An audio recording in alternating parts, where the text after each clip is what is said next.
ইরানে সরকার বিরোধী আন্দোলন চলছে।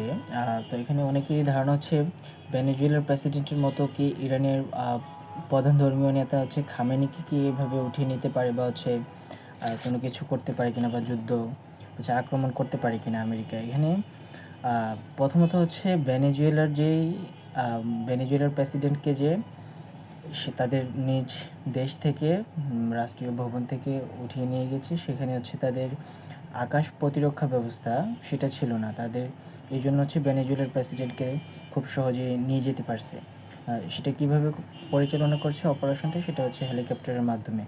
তো ইরানের সেক্ষেত্রে কিন্তু আকাশ প্রতিরক্ষা ব্যবস্থা খুবই স্ট্রং, বিশেষ করে ভেনেজুয়েলার চেয়ে অনেক ভালো। তাছাড়া হচ্ছে রাশিয়া এবং হচ্ছে চীন, যুক্তরাষ্ট্রের প্রধান প্রতিদ্বন্দ্বী যে দুইটা দেশ সেটা হচ্ছে রাশিয়া এবং চীন। এখানে তারাও কিন্তু ভেনেজুয়েলার সাথে যতটুকু না ঘনিষ্ঠ, তার চেয়ে অনেক ভালো ঘনিষ্ঠ হচ্ছে ইরানের সাথে।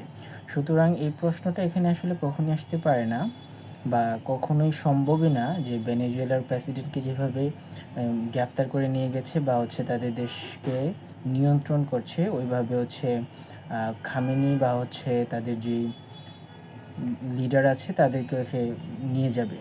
তো এখানে হচ্ছে বিষয়টা হচ্ছে আমেরিকা যেটা করবে হচ্ছে ইরানের যে বর্তমান রাজনৈতিক দল বা হচ্ছে ধর্মীয় দল যেটা আছে সেটা তারা হচ্ছে এখান থেকে সরিয়ে দিতে চাইবে, যেন সেজন্য হচ্ছে চলমান যেই ইরানের সাথে যেই ইরানের রাষ্ট্রবিরোধী যে আন্দোলনগুলো হচ্ছে, যে ক্ষমতা থেকে পদত্যাগের বিভিন্ন হচ্ছে বিষয়গুলো নিয়ে সাম্প্রতিক সময় আমরা সোশ্যাল মিডিয়াতে দেখতে পাচ্ছি।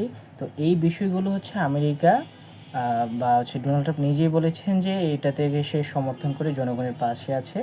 এবং হচ্ছে পলাতক যেই প্রিন্স প্রিন্স সেও কিন্তু চাচ্ছে যে এই ক্ষমতাটা চেঞ্জ হয়ে যায়। এখানে ইরান যদি পতন হয় বা হচ্ছে ইরানের সরকার যদি বর্তমানে এখানে পতন হয়, তাহলে পুরো মধ্যপ্রাচ্যে একটা বিশৃঙ্খলা সৃষ্টি হবে এবং হচ্ছে এখানে মধ্যপ্রাচ্যে আমেরিকা বা হচ্ছে পশ্চিমা শক্তির বিরুদ্ধে একমাত্র ইরান ছিল সবচেয়ে বেশি সক্রিয়। তো সেটা হচ্ছে আসলে ধ্বংস হয়ে যাবে।